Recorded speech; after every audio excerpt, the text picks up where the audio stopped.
تھے، تجارت سے واپس آئے، ابو بکر صدیق کو اطلاع ملی محمد تو رسول اللہ بن گئے ہیں، محمد ابن عبداللہ اور رسول اللہ بن گئے ہیں۔ اللہ کے نبی سے ملاقات ہوئی، رسول اللہ صلی اللہ علیہ وسلم نے ابو بکر صدیق سے کہا اللہ نے ہمیں نبوت سے سرفراز فرمایا ہے، ابو بکر ایمان لے آؤ۔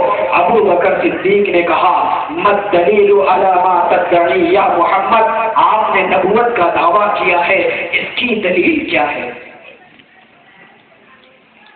ابو بکر صدیق نے دلیل مانگی اور میں نے کہا دلیل نہیں مانگی۔ اللہ کے نبی نے فرمایا الدلیل علی ما ادعی، جو میں نبوت کا دعویٰ کر رہا ہوں اس پر دلیل تمہارا وہ خواب ہے جو تم نے ملک شام میں دیکھا تھا۔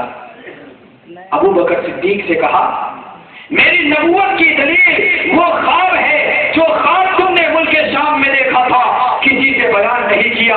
ابو بکر صدیق نے کہا آپ سچ کہتے ہیں۔ ابو بکر صدیق ایمان میں داخل ہو گئے۔ ٹھیک ہے، یہ تو اللہ کے نبی نے اللہ کے بدلانے کی وجہ سے معجزے کے طور پر نبی نے بتا دیا ہے کہ ابو بکر تم نے خواب دیکھا تھا، اس خواب کی اطلاع اللہ کے علاوہ کوئی دے نہیں سکتا تھا، یہ دلیل ہے کہ میں نبی ہوں۔ لیکن میں نے تو کہا، ابو بکر صدیق نے دلیل نہیں مانگی، باقی صحابہ نے دلیل مانگی ہے۔ توجہ کریے گا، ہاں ابو بکر صدیق نے دلیل مانگی ہے، ابو بکر صدیق نے بھی دلیل مانگی ہے، لیکن ابو بکر صدیق کی جو دلیل ہے وہ محبت والی دلیل ہے، عقیدت والی دلیل ہے، نفرت والی دلیل نہیں ہے۔ ایک دلیل نفرت والی ہوتی ہے، ایک دلیل محبت والی ہوتی ہے۔ ابھی کوئی طالب علم نعت پاک یمن قبر کے اشعار پیش کر رہا تھا، یا کوئی تلاوت کرنے والا کوئی تلاوت کرے، بہت اچھی تلاوت کرے، آپ کو تلاوت اس کی پسند آ جائے، آپ دلیل پوچھتے ہیں، سوال کرتے ہیں اس کا استاد کون ہے، اس نے پڑھا کس سے ہے؟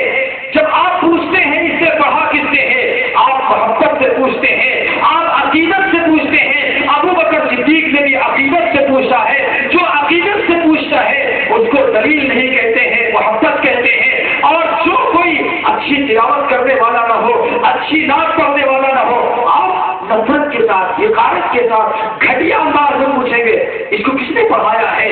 یہ نفرت سے آپ پوچھتے ہیں، بے محبتی سے پوچھتے ہیں، بے عقیدتی سے پوچھتے ہیں۔ تمام صحابہ نے اس محبتوں اور عظمت سے نہیں پوچھا ہے جس محبت اور عظمت کے ساتھ ابو بکر صدیق نے پوچھا ہے۔ ابو بکر صدیق نے محبت والی دلیل مانگی ہے۔ اللہ کے نبی نے دلیل دی ہے، جو خواب تم نے شام میں دیکھا تھا اس خواب کو یاد کرو، کیا کہا تھا راہب عالم نے کہ ایک نبی آئے گا، اس نبی کے تم وزیر بنو گے اور اس کے مرنے کے بعد تم اس کے خلیفہ بنو گے۔ اللہ کے نبی نے تعبیر بتائی ہے۔ اللہ کے نبی کے صحابہ کرام میں اس صحابی کو دو خصوصیتیں خاص طور پر حاصل ہیں۔ ایک خصوصیت تو یہ ہے اس کی صحابیت کا انکار کرنے والا مسلمان باقی نہیں رہتا ہے۔ دوسری اس کی خصوصیت یہ ہے کہ اس صحابی نے نبی سے جو دلیل مانگی ہے وہ محبت والی دلیل مانگی ہے، باقی نے دلیل مانگی ہے، عناد والی دلیل مانگی ہے، اس نے محبت اور عقیدت والی دلیل مانگی ہے۔ ابو بکر صدیق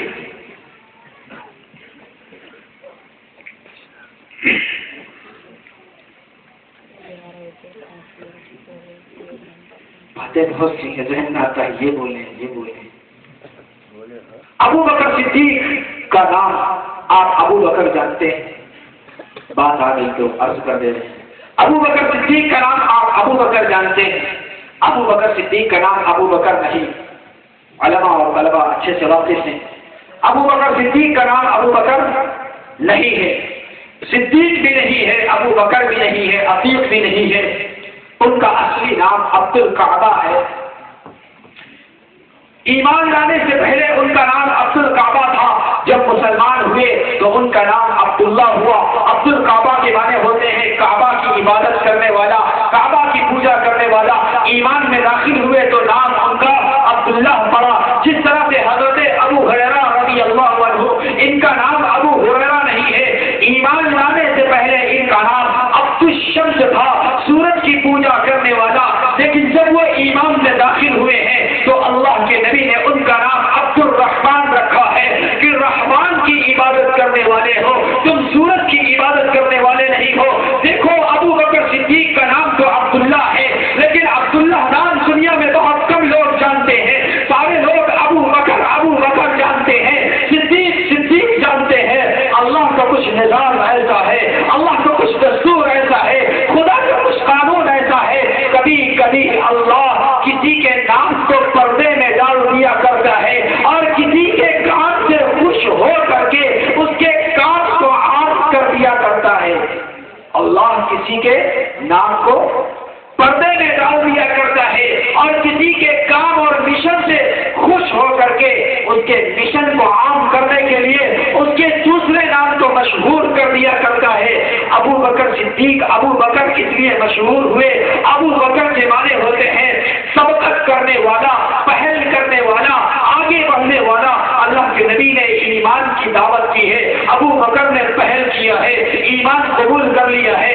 اللہ کے نبی نے چندے کا اعلان کیا ہے، ابو بکر نے پہل کیا ہے، سارا گھر کا مال لا کر چندے نے دے دیا ہے۔ ابو بکر صدیق رضی اللہ عنہ پہل کرنے والے ہیں۔ اللہ کے نبی نے شادی کرنی چاہیے کنواری بیٹی کو دینے میں، کنواری بیٹی کو دینے میں ابو بکر صدیق نے پہل کی ہے۔ ہر موقع پر پہل کرنے والے کو ابو بکر کہتے ہیں، اس لیے اللہ کے نبی کے اس صحابی کا نام عبداللہ سے مشہور نہیں ہوا، ابو بکر مشہور ہو گیا۔ بالکل اسی طرح سے صحابہ اکرام کے بعد دنیا کا سب سے بڑا عالم، صحابہ اکرام کے بعد دنیا کا سب سے بڑا عالم سید الفقہاء، سید المحدثین، سید المجتہدین، امام اعظم ابو حنیفہ رحمۃ اللہ علیہ کا بھی مسئلہ ہے۔ ان کا نام امام اعظم نہیں ہے، ان کا نام ابو حنیفہ نہیں ہے، ان کا نام نعمان ہے، لیکن نعمان نام کم مشہور ہوا، امام اعظم زیادہ مشہور ہو گیا، ابو حنیفہ زیادہ مشہور ہو گیا۔ ہاں بعض لوگ کہتے ہیں کہ ابو حنیفہ کا نام ابو حنیفہ اس لیے مشہور ہوا، ابو کے معنی باپ اور حنیفہ ان کی بیٹی کا نام تھا۔ ابو حنیفہ کو ایک مسئلہ معلوم نہیں تھا، انہوں نے جا کر اپنی بیٹی سے کہا یہ مسئلہ بتا دیجئے۔ بیٹی نے کہا دیکھو ہم مسئلہ اس شرط پر بتائیں گے جب تم اپنے نام کے ساتھ ہمارا نام لگاؤ گے۔ ابو حنیفہ نے کہا ٹھیک ہے بیٹی مسئلہ بتاؤ۔ ابو حنیفہ تو مسائل میں اتنا کمزور تھا، مسئلہ پوچھنے کے لیے بیٹی کے پاس گیا تھا، بیٹی نے شرط لگا دی ہے اپنے نام کے ساتھ میرا نام جوڑو گے تب میں مسئلہ بتاؤں گا۔ امام اعظم ابو حنیفہ نے وعدہ کر لیا۔ میرے بھائیوں یاد رکھو، جاؤ تاریخ کی کتابیں پڑھ کر دیکھو کتنا جھوٹ اور فراڈ بتایا جا رہا ہے۔ یہ بتانے والا کون ہے جس کے آنے کا بھی چند دنوں کے بعد اعلان ہونے والا تھا، جو 29 تاریخ کو آپ کے یہاں آنے والا جنگیر تھا، اس نے اپنے بیان میں یہ بات بیان کی ہے کہ امام اعظم ابو حنیفہ کو ابو حنیفہ اس لیے کہا جاتا ہے وہ حنیفہ کے باپ ہیں، ان کی بیٹی کا نام حنیفہ تھا اس لیے ابو حنیفہ کہا جاتا ہے۔ ارے جاہل تجھے پتہ نہیں ہے، کیا کتابوں کو پڑھ اور دیکھ، امام اعظم ابو حنیفہ کی کوئی بیٹی تھی ہی نہیں، نہ حنیفہ نام کی نہ فاطمہ نام کی۔ امام اعظم ابو حنیفہ کا صرف ایک بیٹا تھا جس کا نام حماد تھا۔ امام اعظم ابو حنیفہ کا ایک بیٹا تھا جس کا نام حماد تھا، بیٹی تھی ہی نہیں۔ کیسے تو نے کہہ دیا کہ بیٹی کی وجہ سے ان کا نام پڑا ہے؟ اتنا نابلد انسان ہو، اتنا نابلد انسان ہو، مسائل میں کتنی غلطی کرے گا آپ ہی جان سکتے ہیں۔ خیر ابھی تو اس کا نوٹس نہیں لینا ہے، بیان ہو جانے دیجیے آپ کے یہاں، پھر انشاءاللہ اس کا نوٹس لیں گے آپ کے یہاں ٹیبل لگا کر کے، اور اگر آپ حضرات اس کا ویڈیو بیان ریکارڈ کروائیں گے تو انشاءاللہ ویڈیو بیان ہم لیپ ٹاپ سے پردے پر دکھا کر کے اس کا نوٹس لیں گے انشاءاللہ۔ ابھی نوٹس نہیں لینا ہے، ابھی تو یہ بات کہنا چاہتا ہوں کہ عبداللہ نام کم مشہور ہوا، ابو بکر زیادہ مشہور ہوا۔ اسی طرح سے نعمان کم مشہور ہوا، ابو حنیفہ زیادہ مشہور ہو گیا۔ کیوں؟ حنیفہ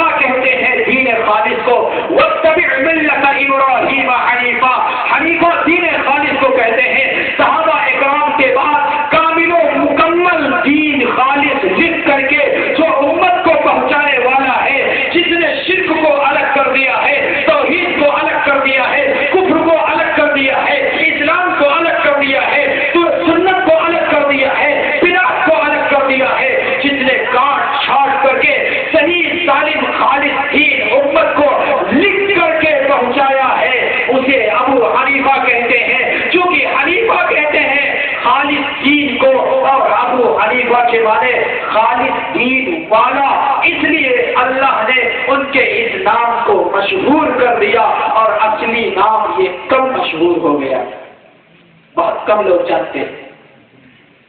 امام اعظم ابو حنیفہ کا اصلی نام نعمان۔ حنیفہ کا ایک معنی اور ہوتا ہے، حنیفہ کا معنی ہوتا ہے دوات۔ دوات سمجھتے ہیں؟ دوات، ابو حنیفہ دوات والا، اس نے سب سے پہلے قلم کا کام کیا ہے۔ اس سے پہلے تین تدوینی شکل میں از اول تا آخر ایک اصول مدون اور مرتب نہیں تھا۔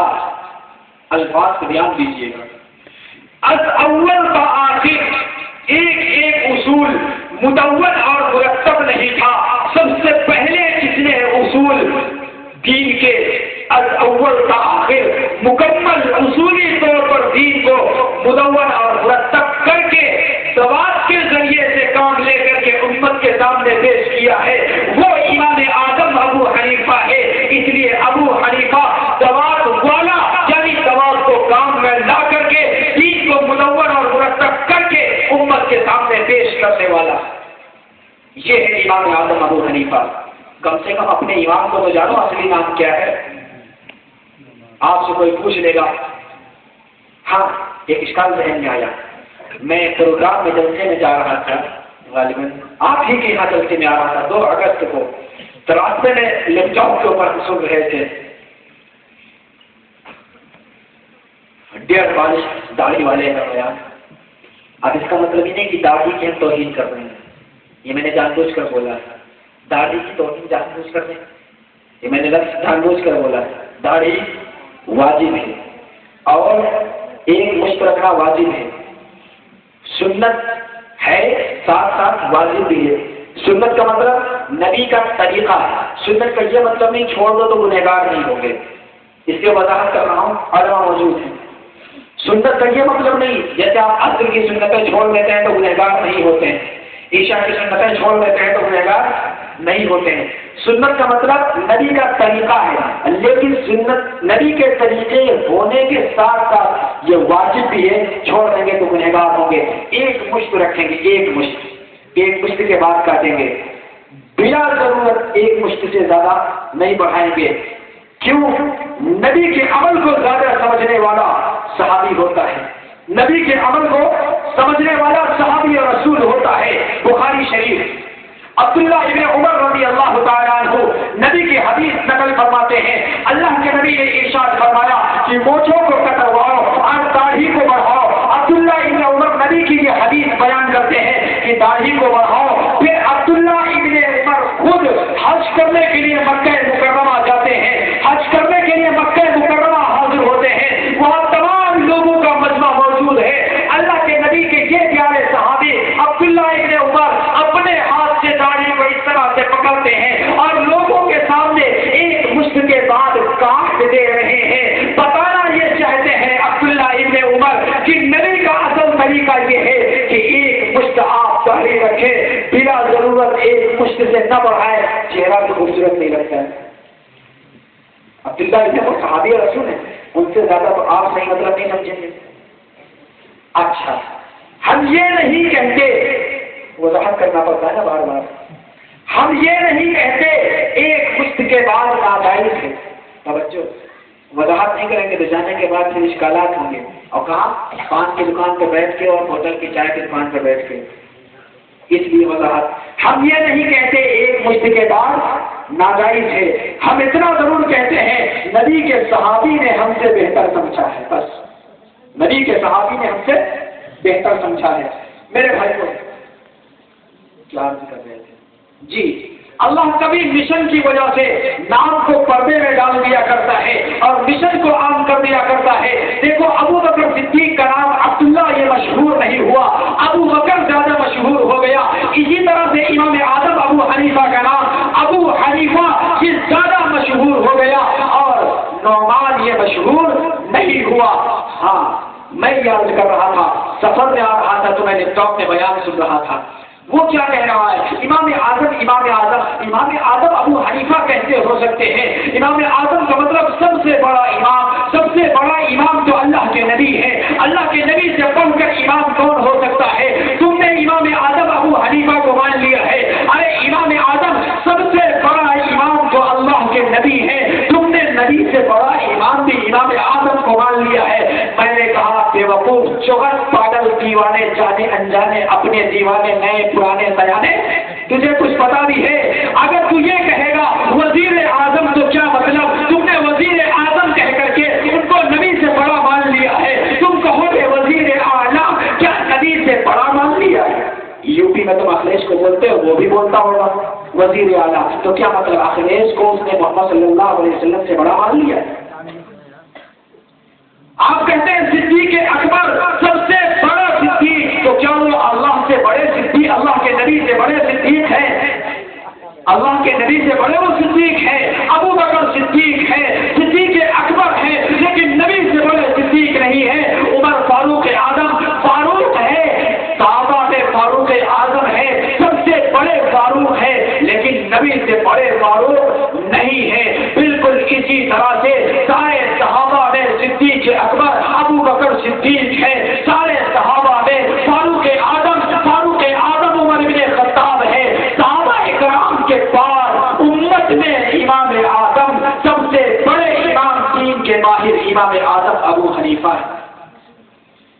یہ مطلب نہیں کہ صحابہ سے بڑے ہوئے ہیں، یہ مطلب نہیں کہ اللہ کے نبی سے بڑے ہوئے ہیں. نبی اور صحابہ کے بعد جو علماء ہیں، ان علماء میں امام اعظم ابو حنیفہ رحمۃ اللہ علیہ. اب دیکھیے آپ کو کیسے دھوکہ دیتے ہیں. دھوکہ ہے کہ نہیں؟ جب آپ سے نبی سے بڑا مان لیا، کیسے ہم نبی سے بڑے ہو سکتے ہیں؟ آپ دل میں سوچیں گے بات تو صحیح ہے، نبی سے بڑا ہم نے کیسے کہہ دیا؟ نبی تو سب سے بڑے ہیں، اور نبی کی محبت ہر مومن کے دل میں ہوتی ہے. جیسے یہ بات آتی ہے تو پھر دل نبی کی محبت کی طرف کھنچتا ہے. ہم تو نبی کو حضرت سفیان ثوری رحمۃ اللہ علیہ غالباً انہی سے یا کسی اور عالم دین سے پوچھا گیا، سوال کیا گیا. سوال کرنے والے نے پوچھا کہ آپ بتائیے، ایک طرف حضرت معاویہ رضی اللہ عنہ ہیں، جو معاویہ رضی اللہ عنہ علی المرتضی رضی اللہ عنہ سے جنگ کرنے والے ہیں. توجہ، جو علی المرتضی رضی اللہ عنہ سے جنگ کرنے والے ہیں. حضرت علی بھی صحابی، معاویہ بھی صحابی. پوچھنے والا پوچھ رہا ہے، ایک طرف حضرت معاویہ رضی اللہ عنہ یہ صحابی رسول ہے، دوسری طرف حضرت عمر ابن عبد العزیز رحمۃ اللہ علیہ ہے، جن کو عمر ثانی یعنی دوسرا عمر کہا جاتا ہے. اس طرح سے حضرت عمر کے زمانے میں عدل و انصاف بہت عام تھا. اسی طرح سے عمر ابن عبد العزیز کے زمانے میں عدل و انصاف بہت عام تھا. یہاں تک مشہور ہے کہ ان کے عدل و انصاف کی وجہ سے بھیڑ اور بکری ایک جگہ آ کر پانی پیا کرتے تھے. پوچھنے والا پوچھ رہا ہے، بتاؤ معاویہ کا مقام رضی اللہ عنہ، بتاؤ معاویہ کا مقام زیادہ ہے یا عمر ابن عبد العزیز کا مقام زیادہ ہے؟ جواب ملا کہ حضرت معاویہ رضی اللہ عنہ جس گھوڑے پر سوار ہو کر کے نبی کے ساتھ میں جس گھوڑے پر سوار ہو کر کے جنگ کی ہے، اور میدان جنگ کا گرد و غبار اڑ کر کے اس گھوڑے کے نتنوں میں جو گرد و غبار گیا ہے، وہ گرد و غبار ایک طرف رکھو اور عمر ابن عبد العزیز کو ایک طرف رکھو. عمر ابن عبد العزیز اس کے گرد و غبار کا بھی مقابلہ نہیں کر سکتا. یہ تو صحابی کہ گھوڑے کے نتنوں میں جانے والا گرد و غبار ہے. میں تو کہتا ہوں ایک ادنا سے ادنا صحابی، توجہ کریں، صحابی کوئی ادنا ہوتا ہی نہیں، سب اعلیٰ ہوتے ہیں. لیکن سارے صحابہ ایک جگہ رکھیں، اللہ کے نزدیک اس میں جو سب سے کم مقام والا ہو، اس اعتبار سے ادنا سے ادنا صحابی لاؤ، اور اربوں کھربوں اللہ کے ولی امام اعظم سے زیادہ تقویٰ طہارت والے، عمر ابن عبد العزیز سے زیادہ عدل و انصاف والے کھربوں کی تعداد میں لا کر رکھو، لیکن صحابہ کے مقام کو نہیں پا سکتے. کیوں؟ میں نے شروع میں بتایا، صحابہ کو مقام صحابیت کی وجہ سے ملتا ہے، وہ صحابی ہے، یہ صحابی رسول نہیں ہے، لہذا اس کی عظمتوں کا مقابلہ نہیں کر سکتا ہے۔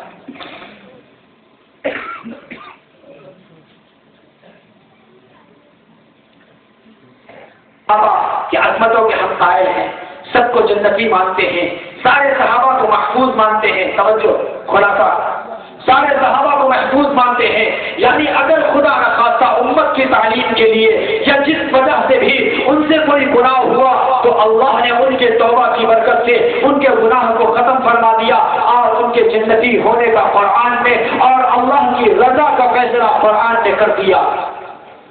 ہم سارے صحابہ کو جنتی مانتے ہیں، لیکن صحابہ کو معصوم نہیں مانتے ہیں، نبی کو معصوم مانتے ہیں۔ کچھ ہیں جو نبی کو بھی معصوم نہیں مانتے ہیں اور کچھ ہیں جو نبی کے بعد 12 کو معصوم مانتے ہیں۔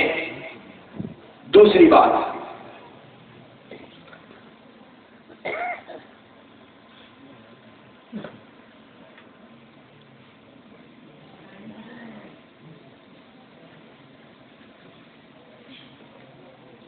جی، عظمت صحابہ کے عنوان سے جلسہ بہت قیمتی عنوان ہے، بہت قیمتی عنوان ہے، بہت ہی قیمتی عنوان ہے۔ کیوں؟ نبی اور ہمارے درمیان دین میں واسطہ، نبی اور ہمارے درمیان دین میں واسطہ یہ صحابہ ہی ہے۔ اگر صحابہ کی صداقت پر، ان کی سچائی پر، ان کی دیانتداری، امانت داری پر ہمیں یقین اور اعتماد نہ ہو، پھر ہمارا دین محفوظ نہیں رہتا ہے، پھر ہمارا دین محفوظ نہیں رہتا ہے۔ صحابہ کے ذریعے سے ہی دین ملا ہے، صحابہ کے ذریعے سے ہی نماز ملی ہے، صحابہ کے ذریعے سے ہی قرآن ملا ہے۔ اگر صحابہ کو قابل اعتماد نہیں مانو گے تو پھر دین محفوظ نہیں رہے گا۔ صحابہ کو قابل اعتماد ماننا پڑے گا، اور صحابہ کو تو قابل اعتماد اللہ کے قرآن نے قابل اعتماد مانا ہے۔ اللہ کا قرآن ان کو قابل اعتماد مانتے ہوئے کہتا ہے کہ اس طرح سے ایمان لاؤ جیسے صحابہ ایمان لائے ہیں، اس طرح سے ایمان لاؤ جیسے صحابہ ایمان لائے ہیں۔ صحابہ کے ایمان کو معیار بنایا ہے اللہ نے قرآن میں کہ صحابہ جیسا ایمان لاؤ تو تمہارا ایمان معتبر ہے۔ اگر صحابہ جیسے ایمان نہیں اور صحابہ جیسے اعمال نہیں، نہ ایمان معتبر ہے نہ اعمال معتبر ہے۔ اعمال وہی معتبر جو صحابہ والے ہیں، ایمان وہی معتبر جو صحابہ والے ہیں۔ ایک سوال آیا، یہ بات ہم عرض کر چکے ہیں لیکن شاید عرض کر چکے ہیں، مجھے یاد نہیں ہے، پہلے جلسے میں کر چکے ہیں۔ اس جلسے میں غالباً کہ مصافحہ ایک ہاتھ سے یا 2 ہاتھ سے، میں نے بتایا تھا بخاری شریف میں امام بخاری رحمۃ اللہ علیہ نے باقاعدہ ایک ہیڈنگ قائم کی ہے، باب الاخذ بالیدین، 2 ہاتھوں سے مصافحے کا بیان۔ موٹی موٹی سرخی لکھی ہوئی ہے، بخاری پڑھنے والوں کو وہ موٹی موٹی سرخی بھی نظر نہیں آتی ہے۔ امام بخاری رحمۃ اللہ علیہ اوپر ہیڈنگ قائم کرتے ہیں، سرخی قائم کرتے ہیں، پہلے باب المصافحہ آتا ہے، اس کے بعد نیچے آتا ہے باب الاخذ بالیدین، 2 ہاتھ سے مصافحہ کرنے کا بیان۔ آگے وہ حدیث لکھتے ہیں عبداللہ ابن مسعود رضی اللہ عنہ کی۔ عبداللہ ابن مسعود فرماتے ہیں علمنی النبی صلی اللہ علیہ وسلم التشہد، نبی نے مجھے تشہد سکھایا ہے، التحیات للہ والصلوات والطیبات، آخر تک مجھے نبی نے یہ تشہد سکھایا۔ وکفی بین کفی، نبی تشہد سکھا رہے تھے، ہم اپنا ہاتھ نبی کے ہاتھوں میں دیے ہوئے تھے، نبی کا ہاتھ میرے دونوں ہاتھوں میں تھا، نبی کا ہاتھ میرے دونوں ہاتھوں میں تھا۔ اللہ کے نبی کے صحابی فرما رہے ہیں نبی مجھے تشہد سکھا رہے ہیں، ہم نبی کا ہاتھ اپنے دونوں ہاتھوں میں لیے ہوئے ہیں۔ صحابی رسول مصافحہ کر رہے ہیں تو 2 ہاتھوں سے مصافحہ کر رہے ہیں۔ اچھا، ایک صاحب نے کہا کہ صحابی 2 ہاتھ سے مصافحہ کر رہے ہیں، نبی تو 2 ہاتھ سے مصافحہ نہیں کر رہے تھے۔ یہ تو حدیث میں نہیں لکھا ہوا ہے کہ نبی 2 ہاتھ سے مصافحہ کر رہے تھے، صحابی 2 ہاتھ سے کر رہے تھے۔ اچھا، میں یہ کہتا ہوں کیا حدیث میں یہ لکھا ہوا ہے کہ اللہ کے نبی 1 ہاتھ سے کر رہے تھے؟ توجہ کریے، بات نہ کریے بھائی، بات نہ کریے. حدیث میں یہ لکھا ہوا ہے کہ صحابی کہ دونوں ہاتھوں میں نبی کا ہاتھ تھا. سوال کرنے والا کہہ رہا ہے کہ صحابی کے ہاتھ دو تھے، لیکن حدیث میں یہ تو نہیں لکھا ہوا ہے کہ نبی کے بھی ہاتھ دو تھے. تو میں نے کہا کہ نبی کے ہاتھ دو نہیں تھے، ایک ہی تھا. یہ کیا اس میں لکھا ہوا ہے کہ نبی کا ایک ہی ہاتھ تھا دوسرا نہیں تھا؟ یہ بھی تو لکھا ہوا نہیں ہے.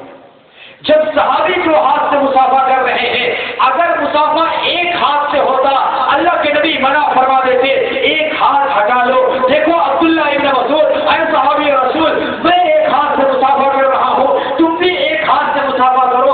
اللہ کے نبی عبداللہ ابن مسعود کو منع فرما دیتے. عبداللہ ابن مسعود رضی اللہ عنہ دونوں ہاتھوں سے مسافہ کیے ہوئے ہیں. حدیث میں بالکل نہیں لکھا ہوا ہے کہ نبی کا ایک ہی ہاتھ تھا. کیا نبی نے، اللہ کے نبی نے صحابی رسول کو منع فرمایا کہ دو ہاتھ سے مسافہ غلط ہے، ایک ہی ہاتھ سے مسافہ کرو؟ یہ تو یہودیوں کا فیشن ہے، دیکھا دیکھی آیا، جہاں کھڑے ہوئے ایک ہاتھ بڑھا دیا، جہاں کھڑے ہوئے ایک ہاتھ بڑھا دیا. یہ سب تو کالج کا فیشن ہے، یہ اسکول کا اور بازاروں کا اور دکانوں کا اور ہوٹلوں کا اور چوراہوں کا یہ فیشن ہے کہ ملاقات ہوئی تو ایک ہاتھ سے ملاقات اور مسافہ کر لیا. یاد رکھو، اصل محبت تجربہ کر کے دیکھ لو، یہ تجربے کی بات ہے. محبت جبھی ظاہر ہوتی ہے جب دو ہاتھوں سے مسافہ ہوتا ہے. سچی محبت، دلی پیار اور قلبی لگاؤ اسی وقت ظاہر ہوتا ہے جب مسافہ دو ہاتھوں سے ہوتا ہے. ایک ہاتھ سے مسافے کے موقع پر واقعی دل کی گہرائیوں والی محبت ظاہر نہیں ہوتی ہے. یہ تجربے کی بات ہے، یہ حدیث کے حوالے سے نہیں ہے. اللہ کے نبی کی یہ مسافے کا بیان ہے. مسافے کا مسئلہ تو میرے بھائیوں دور کا ہے، مسافے کا مسئلہ تو دور کا ہے، مسافے کا مسئلہ دور کا ہے. پہلے تو عظمت صحابہ کے عنوان سے دیکھو. مسافے کا مسئلہ دور کا ہے، عظمت صحابہ کے عنوان سے دیکھو. ہم نے بتایا سارے صحابہ محفوظ ہیں، یعنی گناہ ان کے کھاتے میں نہیں رہا. لیکن نواب صدیق حسن خان اپنی کتاب میں لکھتا ہے 5 صحابی ہیں، یہ اہل حدیث ہے، یہ غیر مقلد ہے، اپنے آپ کو سلفی کہنے والا ہے. نواب وحید الزما، اگر نام مسٹیک ہوا ہو تو چینج کر لیجئے. نواب وحید الزما اپنی کتاب میں لکھتا ہے 5 صحابہ فاسق ہیں، 5 صحابہ فاسق ہے. وہ 5 صحابہ کو فاسق کہنے والا ہے. اور کتنے مشہور صحابی کو اس نے فاسق کہا؟ اس نے کہا حضرت معاویہ فاسق ہے. جو معاویہ کو فاسق کہنے والا، ارے حضرت معاویہ کون ہے؟ امت کے مامو جان ہیں. حضرت معاویہ امت کے مامو جان ہے. کیوں؟ اللہ کا قرآن کہتا ہے کہ نبی کی جتنی بیویاں ہیں یہ امت کی مائیں ہیں. نبی کی بیوی جو ہے حضرت معاویہ رضی اللہ عنہ کی بہن ہے. جو حضرت معاویہ یہ نبی کے برادر نسبتی ہے، حضرت معاویہ یہ نبی کے سالے ہیں، ہماری اور آپ کی اپنی جان کے بھائی ہیں. یہ امت کے مامو جان ہوئے جس کے بارے میں قرآن کہتا ہے بِأَيْدِي سَفَرَةٍ كِرَامٍ بَرَرَةٍ، جس معاویہ کے ہاتھ معزز ہیں، عزت والے ہیں، صاف ستھرے ہیں، پاکیزہ ہیں. جس کے ہاتھوں کی پاکیزگی کو، جس کے ہاتھوں کی کرامت اور بزرگی کو قرآن نے بیان کیا ہے، اس معاویہ کو یہ نواب وحید الزما اہل حدیث عالم فاسق کہنے والا ہے. یہ 5 صحابہ کو فاسق کہنے والا ہے. میں نے کہا نہیں، سارے صحابہ عظمت والے ہیں. پہلے صحابہ کا مسئلہ ہے. جب تم صحابہ کی عظمتوں کے قائل نہیں ہوگے تو مسائل کا مسئلہ تو بعد میں آتا ہے. میں نے پہلے ہی عرض کر دیا تھا، جب دل میں عظمت ہوتی ہے، جب دل میں عقیدت ہوتی ہے تو کسی کا عمل زندگی میں آتا ہے. دل میں عقیدت اور عظمت نہ ہو تو کسی کا عمل زندگی میں نہیں آتا ہے. جب تم صحابہ کی عظمت ہی کے قائل نہیں ہوگے تو صحابہ کے اعمال زندگی میں نہیں آئیں گے. پہلے صحابہ کی عظمت کو اپنے دلوں میں بٹھاؤ، پہلے صحابہ کی عظمت کو اپنے دلوں میں بٹھاؤ. اچھا ہاں، میرے جانے کے بعد کچھ لوگ کہیں گے ان جی مفتی صاحب فرا عالم کا حوالہ دیتے گئے، نواب وحید الزما حیدرآبادی کا حوالہ دیتے گئے، نواب صدیق حسن خان بھوپالی قنوجی کا حوالہ دے کر کے گئے۔ ہم تو ان کو نہیں مانتے ہیں، ہم اللہ رسول کو مانتے ہیں، ہم کسی نہ نواب کو مانتے، نہ امام کو مانتے، نہ عالم اور علامہ کو مانتے، ہم تو کسی کو بھی نہیں مانتے ہیں، ہم اس کو بھی نہیں مانتے ہیں، ہم اللہ رسول کو مانتے ہیں، ہماری بات کرو۔ اچھا سبحان اللہ، آپ اللہ رسول کو مانتے ہیں، آپ کسی نواب کو نہیں مانتے ہیں، تو پھر میں آپ سے سوال کروں گا، آپ وہاں جدے میں بیٹھ کر کے، آپ سعودی میں بیٹھ کر کے، نبی کے شہر میں بیٹھ کر کے، نبی کے شہر میں بیٹھ کر کے، نبی کے شہر میں بیٹھ کر کے، نبی کے شہر میں بیٹھ کر کے اللہ کے محبوب ولیوں کے خلاف، اللہ کے محبوب ولیوں کے خلاف تم CD ریکارڈ کرواتے ہو۔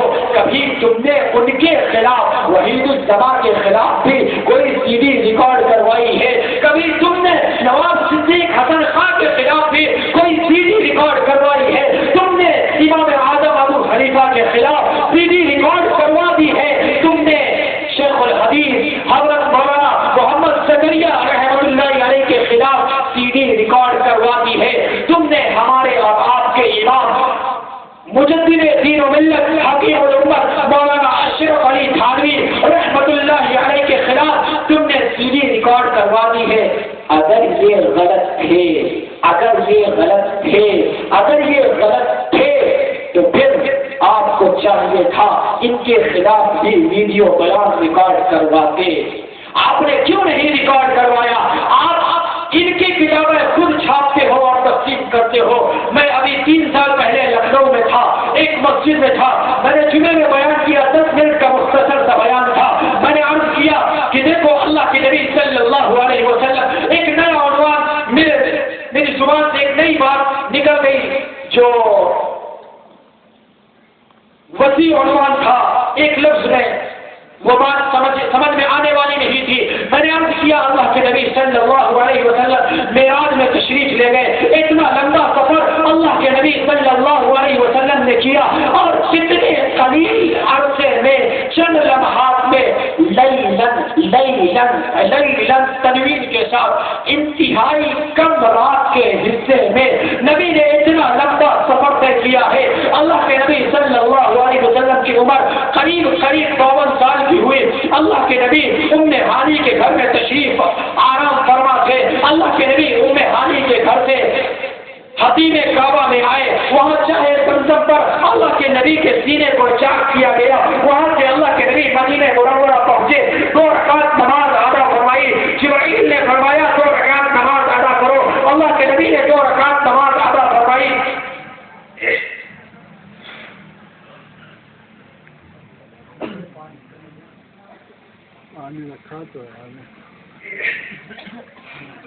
اللہ کے نبی مدینہ طیبہ پہنچے، 2 رکعت نماز ادا فرمائی، وہاں سے اللہ کے نبی چلے، نبی صلی اللہ علیہ وسلم مدین پہنچے، جبرائیل نے فرمایا 2 رکعت نماز ادا کرو، نبی نے 2 رکعت نماز ادا فرمائی۔ اللہ کے نبی طور سینا پہنچے، جہاں اللہ کے نبی موسیٰ کلیم اللہ اللہ سے بات کیا کرتے تھے۔ اللہ کے نبی نے فرمایا 2 رکعت نماز ادا کرو۔ توجہ کریں بھائی، توجہ کریں۔ اللہ کے نبی صلی اللہ علیہ وسلم طور سینا سے چلے بیت اللحم پہنچے، جہاں عیسیٰ علیہ السلام پیدا ہوئے تھے۔ اللہ کے نبی نے 2 رکعت نماز ادا فرمائی۔ نبی بیت المقدس پہنچے، ادھر سے جاتے ہوئے یا ادھر سے آتے ہوئے نبی نے 2 رکعت نماز ادا فرمائی۔ اللہ کے نبی نے اتنا لمبا سفر طے کیا ہے، اللہ کے نبی نے اتنا لمبا سفر طے کیا ہے۔ ہمارا اور آپ کا 77 کلومیٹر دوری کا سفر ہوتا ہے تو نماز آدھی ہو جاتی ہے۔ ہمارا اور آپ کا 77 کلومیٹر جب اس سے زیادہ کا سفر ہوتا ہے تو نماز 4 والی 2 ہو جایا کرتی ہے، لیکن 2 والی 1 نہیں ہوتی ہے، 3 والی 1.5 نہیں ہوتی ہے، 4 والی 2 تو ہو جاتی ہے، 3 والی 1.5 نہیں ہوتی ہے، 2 والی 1 نہیں ہوتی ہے۔ معلوم ہوا سفر کتنا بھی لمبا ہو، کتنی بھی دشواری ہو، نماز 2 رکعت سے کم ہوتی ہی نہیں ہے۔ لہذا وتر کی نماز بھی 1 رکعت نہیں ہے، وتر کی نماز بھی 3 رکعت ہے۔ اللہ کے نبی اتنا لمبا سفر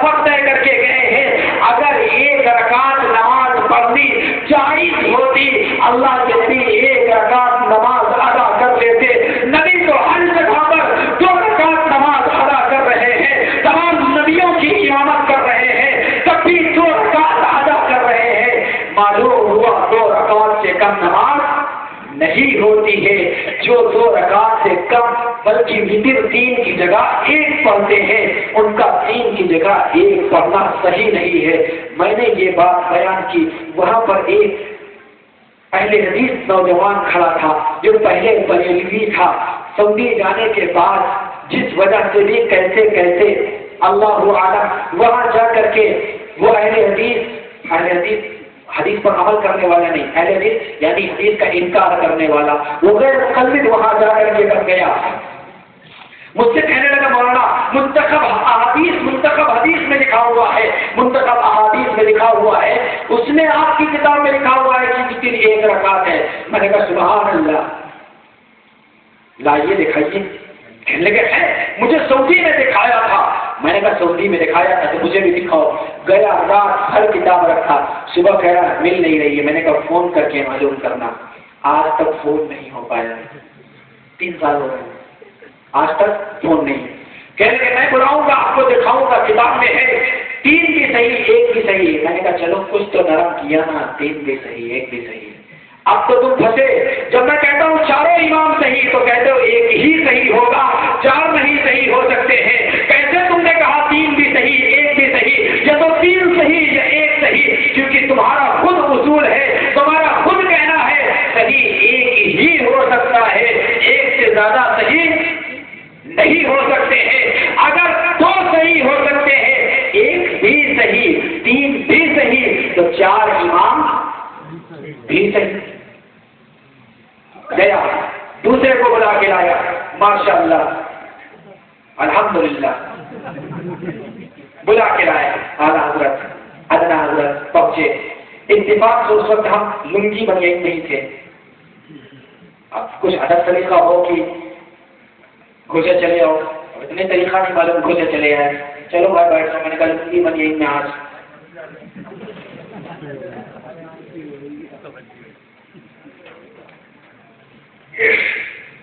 آگے ماشاءاللہ کتاب لے کر کے آئے۔ کون سی کتاب؟ اسی نواب وحید الزما کی کتاب لے کے آئے۔ میں نے جو بات نقل کی کس وجہ سے کہی کہ انہیں کی کتاب لیے پھرتے ہیں نا، اسی نواب وحید الزما کی کتاب بخاری شریف کا ترجمہ لے کر کے آئے حضرت جی میرے سامنے۔ وہ کتاب ہے تو تقریباً ترجمے والی 8 جلدوں میں، لیکن اس کی 1 جلد لے کر کے آئے جس میں وطر والا بیان تھا، وطر والی جس میں بات تھی وہ والی جلد چھانٹ کر کے لے کر کے آئے۔ میں نے کہا اچھی بات ہے، بیٹھ گئے۔ حضرت آپ نے کہا ہے کہ وطر 1 رکعت نہیں 3 رکعت۔ میں نے کہا آپ بخاری میں لکھا ہوا۔ میں نے کہا سبحان اللہ، آپ بخاری کھولیے۔ جناب والا بخاری کھولتے ہیں اور اردو پڑھ کے سنا رہے ہیں، بخاری کھولنے کے بعد اردو پڑھ کے سنا رہے ہیں۔ عالم ہوں، کچھ تو عربی آتی ہی ہے، اللہ کے نبی کی حدیث عربی میں ہوگی، عربی الفاظ پڑھیے، خوب مشہور کرتے۔ عربی الفاظ میں کہیں نہیں لکھا ہوا ہے 1 رکعت وتر، اس جگہ پر میں یہ نہیں کہہ رہا ہوں کسی بھی کتاب میں وہ واقعہ سنا رہا ہوں، وہ جواب تو بات کی بات ہے، اس میں یہ نہیں لکھا ہوا ہے 1 رکعت وتر۔ اب ترجمے میں لکھا ہوا ہے 1 رکعت وتر۔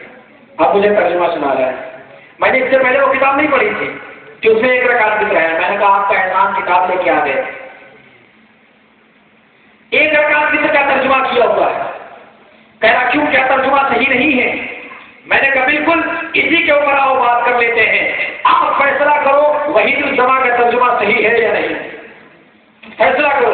اگر وحید الزما کا ترجمہ تم صحیح مانتے ہو، وحید الزما کا ترجمہ صحیح مانتے ہو، تو میں اس کی کتابیں کھول کر رکھتا ہوں، اس کے مسئلے پر تم عمل کرو۔ کتابیں کھول کر کے میں رکھتا ہوں، اس کے مسئلے پر تم عمل کرو۔ اس نے تقریباً 5 منٹ 10 منٹ تک کتاب ہوگی، یہ حدیث وہ حدیث، یہ حدیث وہ حدیث، بالآخر 1 حدیث کھول کر رکھی، کہا مولانا پڑھیے۔ میں نے ترجمے کو ہاتھ سے بند کیا اور میں نے عربی حدیث پڑھی، اور پھر میں نے کہا اگر آپ اجازت دیں تو میں ترجمہ کر دوں۔ میں نے ترجمہ کیا، میں نے کہا بتاؤ 3 بنتی ہے کہ 1 بنتی ہے؟ خاموش کریں مولانا، اس میں نہیں ہے، نسائی شریف میں لکھا ہوا ہے۔ میں نے کہا آپ سے دھوکہ بہت ہوتا ہے، کتاب یہی دھوکے میں لے کے چلے آئے نا، آپ کو پتا نہیں تھا اس میں لکھا ہوا، یہاں لانے کے بعد پتا چلا اس میں لکھا ہوا ہے۔ میں نے کہا کوئی بات نہیں، آپ جائیے وہ کتاب لے کر کے آئیے۔ پہلے آ کر کے کہہ رہا ہے ارے مولانا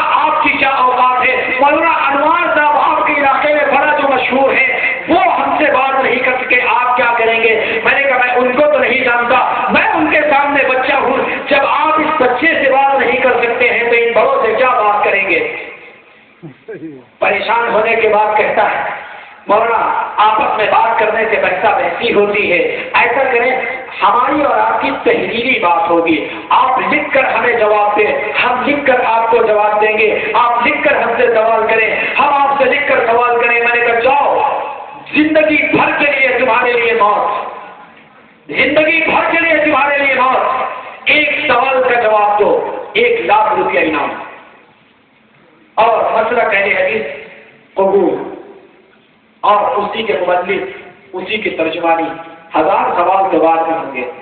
اور اتنا آسان سوال، اتنا آسان سوال، آپ بھی سوچیں گے سوال ہے، میں نے کہا جاؤ، زیادہ بڑی بات پوچھنے کی کوئی ضرورت نہیں، ارے وتر کی نماز کا مسئلہ تو بعد میں آئے گا، اس سے پہلے آپ عشاء کی فرض نماز ادا کرو گے نا، جب تو وتر کی نماز کا مسئلہ آئے گا، عشاء کی فرض نماز کے لیے کھڑے ہوگے، عشاء کی فرض نماز کے لیے کھڑے ہوگے تو امام کے پیچھے فاتحہ پڑھنے کا مسئلہ بعد میں آئے گا، امام کے پیچھے زور سے آمین کہنے کا مسئلہ بعد میں آئے گا، امام کے پیچھے رفع الیدین کرنے کا مسئلہ، گھوڑے کے دموں کی طرح سے ہاتھ ہلانے والا مسئلہ، یہ تو بعد میں آئے گا۔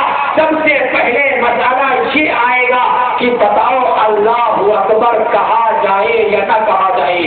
میرا سوال نوٹ کرو، امام اللہ اکبر زور سے بولتا ہے، مقتدی اللہ اکبر آہستہ بولتا ہے، اکیلے نماز پڑھنے والا اللہ اکبر آہستہ بولتا ہے۔ جاؤ دنیا کی کوئی حدیث کی کتاب اٹھا کے دکھاؤ، نبی نے کہاں فرمایا ہے امام زور سے اللہ اکبر کہے گا، مقتدی آہستہ اللہ اکبر کہے گا، تنہا نماز پڑھنے والا آہستہ اللہ اکبر کہے گا؟ کہاں نبی نے فرمایا ہے اگر امام زور سے اللہ اکبر نہ کہے، آہستہ اللہ اکبر کہہ دے، بتاؤ نبی کی نماز ہوگی، امام کی نماز ہوگی یا نہیں؟ اگر ہو جائے گی تو حدیث دکھاؤ، نہیں ہوگی تو حدیث دکھاؤ۔ مقتدی آہستہ اللہ اکبر کہتا ہے، اگر وہ زور سے اللہ اکبر کہہ دے، مقتدی کی نماز ہوگی یا نہیں؟ اگر ہو جائے تو حدیث دکھاؤ، نہیں ہوگی تو حدیث دکھاؤ۔ ایک ہی کا سوال ہے، باقی مسائل تو بات کے کرو سوال۔ ابھی خلاف تقریباً 60,000 روپے تو پڑے ہوئے ہیں، 40,000 روپے ان لوگوں سے ملا کر کے انشاءاللہ 1,00,000 پورے کر دیں گے۔ تو جو بات کا مسئلہ آئے گا آمین ہے کہ نہیں ہے، فاتحہ نماز شروع کر کے تو دکھاؤ، نماز شروع ہی نہیں کر پا رہے ہو، محتاج ہو محتاج ہو۔ جب تک اماموں کی نہیں مانو گے، جب تک فقہا کی نہیں مانو گے، مسئلہ آپ کو نہیں مل سکتا ہے۔ امام نے بتایا ہے، فقیہ نے بتایا ہے، مجتہد نے بتایا ہے، دین کے ماہر نے بتایا ہے، قرآن و سنت کے سمندر میں غوطہ لگانے والے نے بتایا ہے، قرآن و سنت کی گہرائیوں سے مسائل کے استنباط کرنے والے نے بتایا ہے۔ جس کو قرآن نے مسئلہ مستنبط کرنے کا حق دیا ہے، اس حقدار نے اپنا حق استعمال کر کے مسئلہ بتایا ہے۔ امام زور سے کہے گا، مقتدی آہستہ کہے گا، آپ کو یہ مسئلہ حدیث سے کلیئر صاف ملنے والا نہیں۔ ہاں میں نے ایک شرط اور لگائی، وہ بھی نوٹ کر لیں۔ میں نے کہا آپ کہتے ہو ہم اللہ رسول کے علاوہ کسی کی نہیں مانتے، اور ساتھ ساتھ ذاکر نائک صاحب اپنی کتاب میں بار بار کہتے ہیں۔ ایک صاحب نے، کسی نے سوال کیا، وہ کہہ رہے ہیں کہ ہمارے چند مسلمان دوست ہیں، غالباً ہندو سوال کرنے والا ہے، غالباً غیر مسلم سوال کرنے والا ہے، کہ ہمارے چند مسلمان دوست ہیں، ایک کسی طرح سے نماز پڑھتا ہے، دوسرا کسی طرح سے نماز پڑھتا ہے۔ ذاکر نائک سے سوال کیا جا رہا ہے، میرے لیپ ٹاپ میں موجود ہے، آپ کہو تو میں اب بھی دکھا دوں۔ ذاکر نائک سے سوال ہو رہا ہے، ایک کسی طرح نماز پڑھ رہا ہے، دوسرا کسی طرح سے نماز پڑھ رہا ہے، اگر میں مسلمان بنوں تو کس طرح کی نماز پڑھوں گا؟ ذاکر نائک جواب دے رہا ہے، پہلے تم مسلمان تو بنو۔ میں نے کہا اتنا جواب تو اچھا ہے۔ آگے کہہ رہا ہے جب نماز پڑھنے کا مرحلہ آئے گا تو تم قرآن کھول کر کے دیکھنا، یہ قرآن ہاتھ میں اٹھایا، اس قرآن کو پڑھنا اور پھر اللہ کے نبی کی صحیح حدیث کو پڑھنا، قرآن ماننا اور صحیح حدیث ماننا۔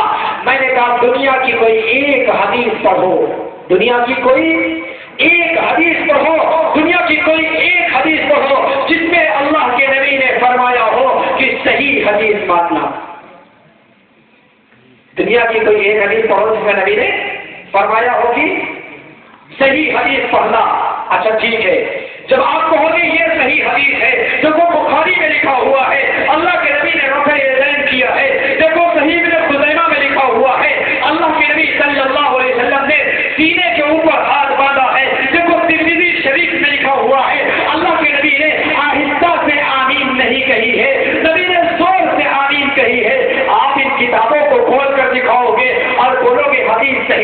حدیث صحیح ہے، حدیث صحیح ہے۔ میرا سوال، یہ حدیث کو صحیح تمہارے باپ نے کہا ہے یا اللہ کے نبی نے کہا ہے؟ اگر کہو گے حدیث کو صحیح کہنے والے امام بخاری ہیں تو وہ تو امام ہے، نبی نہیں ہے۔ اگر کہو گے حدیث کو صحیح کہنے والے امام ترمذی، امام مسلم ہیں، وہ تو امام ہے، وہ تو اللہ کے نبی نہیں ہے۔ تم بات مانتے ہو اللہ کے نبی کی مانتے ہو، بات مانتے ہو قرآن کی مانتے ہو، لہذا یاد رکھنا اگر مسئلہ کسی بھی کتاب میں کھول کے دکھاؤ، یہ بات بھی نوٹ کرو، اور جب تک آپ کے جامع مسجد کے پاس جب چیز بیان کرنے کے لیے آئے، کوئی بھی حدیث دنیا کی پڑھے، فوراً لکھ کر کے دو، آپ یہ بھی سنائیں کہ اللہ کے نبی نے یہ حدیث کو صحیح کہا ہے۔ اگر وہ کہے ابن تیمیہ نے صحیح کہا ہے، علامہ ابن حجر عسقلانی نے صحیح کہا ہے، علامہ شمس الدین ذہبی نے صحیح کہا ہے، ابن قیم نے صحیح کہا ہے، ناصر الدین البانی نے صحیح کہا ہے، بولو یہ سارے نبی ہیں کیا؟ بات سمجھ میں آ رہی ہے؟ فوراً سوال کرو، جانے مت دینا، فوراً سوال کرو، جانے مت دینا۔ کچھ تو کام آپ بھی کرو نا، یا تو ہمیں آمنے سامنے بلا لو، تو بار بار بول رہے ہیں نا، ہمیں یا تو آمنے سامنے بلا لو۔ اچھا، ایک جگہ پر کچھ اعتراضات بھی ہم حل کرتے ہیں۔ ایک جگہ پر ایک صاحب نے عرض کیا، آپ ہی میں سے ہوں گے، یہاں نہیں کہیں اور، ایک صاحب نے عرض کیا، مولانا یہ اچھی چیز نہیں ہے، اس سے لڑائی ہوتی ہے، یہ سب پیسہ پیسی مناظرہ لڑائی جھگڑا یہ اچھی چیز نہیں۔ میں نے کہا میں کب کہتا ہوں لڑائی جھگڑا کرو، کیونکہ مناظرے سے کوئی فائدہ نہیں۔ میں کب کہہ رہا ہوں مناظرہ کرو، مناظرہ نہ کرو، مذاکرہ کر لو تبلیغی جماعت والا، مناظرہ نہ کرو۔ ہماری تبلیغی جماعت یہ بھی بول رہے ہماری تبلیغی جماعت کا مذاکرہ کر لو، اگر مناظرہ نہ کرو، لیکن سمجھ تو لو، سمجھنے سے کون انکار کرتا ہے؟ سمجھو گے نہیں پھر کیسے عمل کرو گے؟ انہوں نے کہا کہ مناظرے سے کوئی فائدہ نہیں ہوتا ہے۔ میں نے کہا جواب دینے کہ فلاں عالم صاحب بھی کہہ رہے تھے، توجہ کریے، فلاں عالم صاحب بھی کہہ رہے تھے، فلاں صاحب بھی کہہ رہے تھے، فلاں صاحب بھی کہہ رہے تھے، مناظرے سے کوئی فائدہ نہیں ہوتا ہے۔ نوٹ کرو مسلمانوں، تم بھی نوٹ کرو، نوٹ کریں، اہل علم بھی نوٹ کریں، مناظرہ سے ہمیشہ فائدہ ہو کر ہی رہتا ہے۔ نوٹ کرو، مناظرے سے ہمیشہ فائدہ ہو کر ہی رہتا ہے۔ کیوں؟ مناظرے کے دو مقصد ہوتے ہیں، جب تک مقصد ہی نہیں جانو گے تو کیا ہوگا؟ مناظرے کے دو مقصد ہوتے ہیں۔ نمبر ایک مقصد یہ ہوتا ہے، جو حق بات کے خلاف کام کرنے والا ہوتا ہے، اللہ اس کے دل میں حق بات ڈال دے، وہ غلط کو چھوڑ کر کے حق کو قبول کر لے۔ ایک مناظرے کا مقصد یہ ہوتا ہے، اور دوسرا مناظرے کا مقصد یہ ہوتا ہے کہ حق والے حق پر جمے رہیں، حق سے ہٹنے نہ پائے۔ اگر باطل حق کی طرف نہیں آتا ہے تو کم سے کم مناظرے کی برکت سے حق والے حق پر جم جایا کرتے ہیں۔ اگر باطل للکارتا رہے، باطل چلاتا رہے، اور یہ میدان میں آ کر کے اس کا دہاڑ کر کے جواب نہ دے اور آنکھوں میں آ کے ڈال کر بات نہ کرے، پھر حق والے بھی ڈگمگانے لگتے ہیں۔ کم سے کم آنکھوں میں آنکھیں ڈال کر بات کرنے سے اتنا ضرور فائدہ ہوتا ہے کہ حق والے حق پر جم جایا کرتے ہیں۔ کتنے لوگوں کے دلوں میں شکوک و شبہات اس میں بھی جو بیٹھے ہیں یا نہیں؟ لیکن اس سے پہلے بھی کتنا کھلا بیان میں نے کیا تھا، یہاں بھی میں بالکل کھلا بیان کر رہا ہوں۔ میں بالکل نہیں سوچا اس مرتبہ بھی ہمیں آپ بعد میں بلائیں گے یا نہیں بلائیں گے۔ میں نے کہا موقع ملا ہے، آپ بات کہہ لو، موقع ملا ہے، آپ بات کہہ دو۔ اللہ کے نبی نے دعوت کی، اللہ کے نبی نے دعوت کی ہے، دعوت پر سارے لوگ جمع ہو گئے ہیں، دعوت پر سارے لوگ جمع ہیں۔ اللہ کے نبی کا شروع کی نبوت کا زمانہ ہے۔ اللہ کے نبی نے کہا یہ تو موقع ملا ہے، کھانا تو ہوگا ہی، پہلے ایمان کی دعوت پیش کر دو۔ میں نے کہا موقع ملا ہے، ابھی حق بات کہہ دو، بعد میں کھانا ملے یا نہیں ملے اس سے کوئی فرق نہیں پڑتا ہے۔ ویسے بھی بہت زیادہ کھانے والا انسان نہیں۔ ایک مرتبہ میں سفر کر کے بھوپال پہنچا، بھوپال سے سفر کر کے لکھنؤ، لکھنؤ سے سفر کر کے میں فوراً ٹرین چینج کر کے سفر کر کے میں پہنچا بہار علاقے میں چھپرا، اور جاتے ہی جناب والا حضرات گرامی وہاں کے سبحان اللہ بہار کے لوگوں نے بڑے تھوڑی دیر کے بعد ایک انڈا اور یہ نمکین بسکٹ لا کر کے رکھا۔ میں نے آدھا انڈا اور ایک بسکٹ کھا کر کے میں نے 2.25 گھنٹے بیان کیا، تقریباً 36 گھنٹے قریب ہوئے اتنی دیر میں ہم نے اتنا کھایا. اور ابھی بھی آپ رات کی خدمت میں آیا ہوں, رات میں کھانا کھایا تھا, صبح چائے اور 2 زیرے بسکٹ. یہ اس لیے بتا رہا ہوں, اس لیے نہیں بتا رہا ہوں کہ ہے نہیں ہے تو اتنا دیر سب کو کھلا سکتا ہوں. ہاں یہ وضاحت ضروری ہے کیونکہ کچھ مولوی لوگ یہ سوچتے ہیں مولوی تو خالی کھانے والا ہے, اس لیے میں وضاحت کر رہا ہوں نا. ہے تو ابھی بھی اس وقت بھی کہ سب کی دعوت کر سکتے جتنے اس میں موجود ہیں. اور چکن مرغ مسلم تلا اور بغیر تلا سب طرح کا بن سکتا ہے جی. تو کہنے کا مطلب یہ میرے بھائی یہ تو آپ کو جگانا ہے. اب کیا کریں, بات بھی لے کے چلنی ہے, سمجھانی بھی ہے, جگانا بھی ہے, اس لیے میں نے لطیفے کے طور پر عرض کر دیا. اچھا بات حقیقت بھی ہے, میں نے بیان کیا میرے بھائیوں کا. میں نے پہلے بھی کہا تھا جب درد ہوتا ہے نا انسان تو گلا اگر پھٹ بھی جائے تب بھی بولتا رہتا ہے. ہمارے علاقے میں مشہور عالم ہے حضرت مولانا حبیب صاحب پاسری, ان کا ہمیشہ گلا بیٹھا ہوا رہتا ہے, لیکن بیچارے بیان کرتے ہیں شروع سے ان کے کچھ ایسا مسئلہ ہوا, بیماری ہوئی کہ ہمیشہ ان کا گلا بیٹھا رہتا ہے. لیکن گھنٹہ 1.5 گھنٹہ 2 گھنٹے ابھی بھی جلسے میں پروگراموں میں جاتے ہیں. میں نے وہاں بیان کیا. آپ کے یہاں بھی ابھی کھا کر کے آیا ہوں, دوپہر کا کھانا نہیں ہوا, ابھی 3 4 5 6 چائے تو ہوئی ہے. اور ابھی بھی میں تھوڑا سا زبردستی حضرت مولانا مفتی شفیق صاحب نے زور دیا کہ کچھ تو کبھی کھا لیجیے, تو میں نے 2-3 لقمے روٹی اور 2 4 5 6 لقمے میں نے چاول کھایا. تاکہ کچھ میں نے اس لیے نہیں کھایا, میں نے کہا کھلائیں گے تو پھر آدھے گھنٹے سے 1 گھنٹہ بیان کریں گے, اور اگر بھوکے رکھیں گے تو زیادہ. تو آپ دیکھیے بھوک میں زیادہ بیان ہوتا ہے کہ نہیں ہوتا ہے, ہو رہا ہے. بھوک میں زیادہ بیان سستی آ جاتی ہے. آپ لوگ چونکہ کھانا کھا کے آتے ہو اس لیے آپ رات کو نیند آنے لگتی ہے, غفلت ہو جاتی ہے جی. جب کہ سبھی حضرات توجہ کریں, میں بات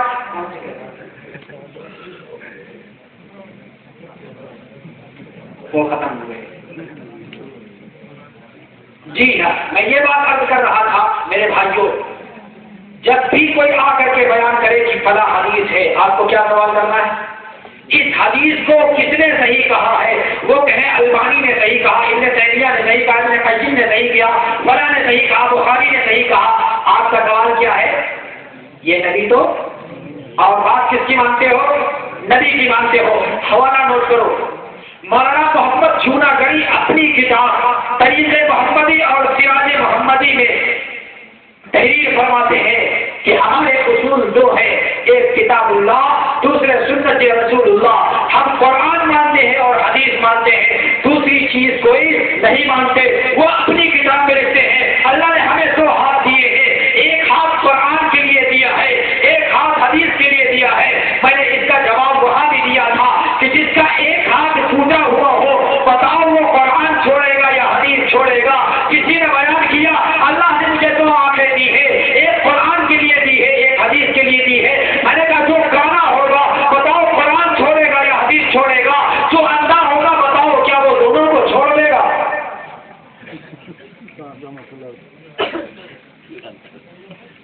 ہاں, اللہ نے آگے سنیں, اللہ نے 2 ہاتھ دیے ہیں, ایک قرآن کے لیے ایک حدیث کے لیے. اللہ نے 2 آنکھ دی ہے, ایک قرآن کے لیے ایک حدیث کے لیے. اور اللہ نے صرف ایک زبان دی ہے فقہا کو, علماء کو, اولیاء کو بھونکنے کے لیے. اس کا تو کوئی کام نہیں ہے نا, اولیاء کو بزرگوں کو بھونکنے ہی کے لیے تو ہے.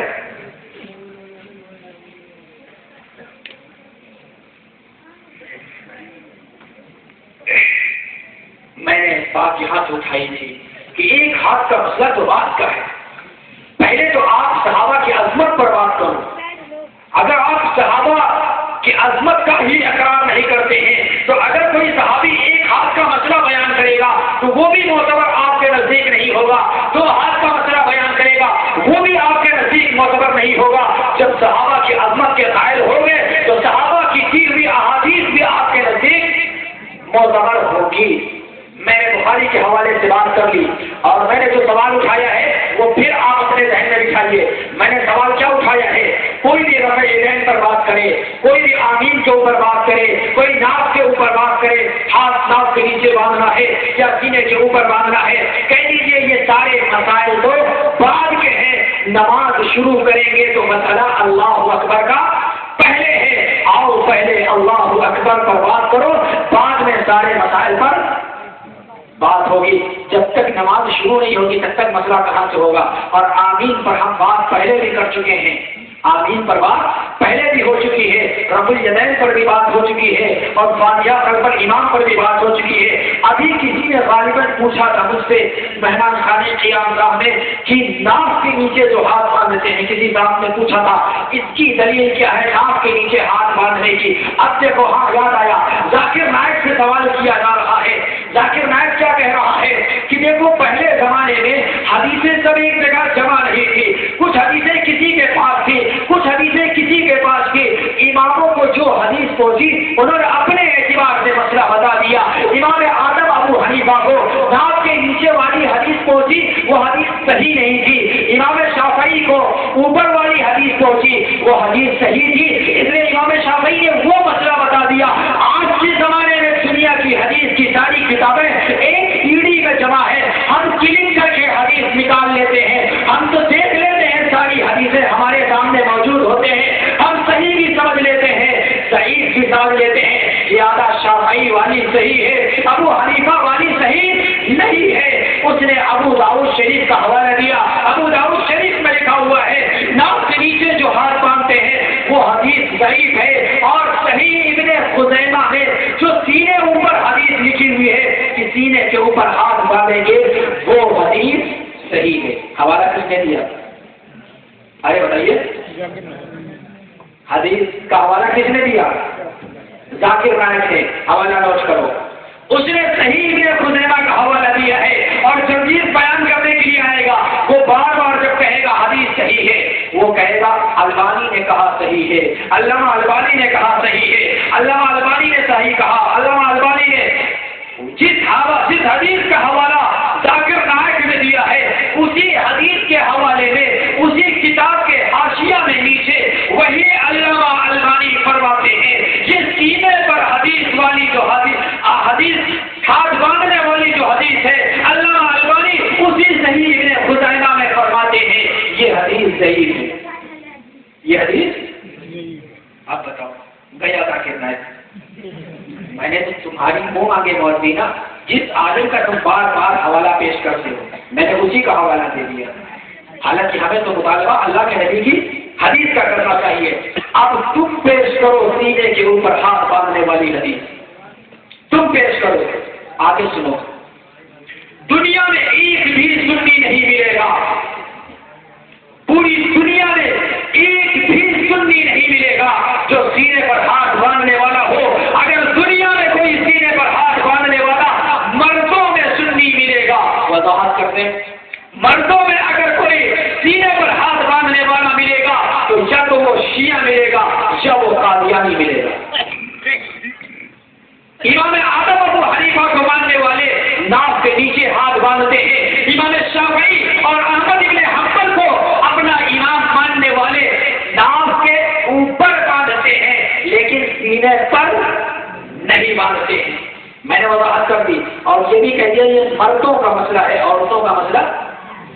ایک صاحب نے سوال کیا تم عورتوں کو سینے پر باندھتے ہو، مردوں کو ناک کے نیچے باندھتے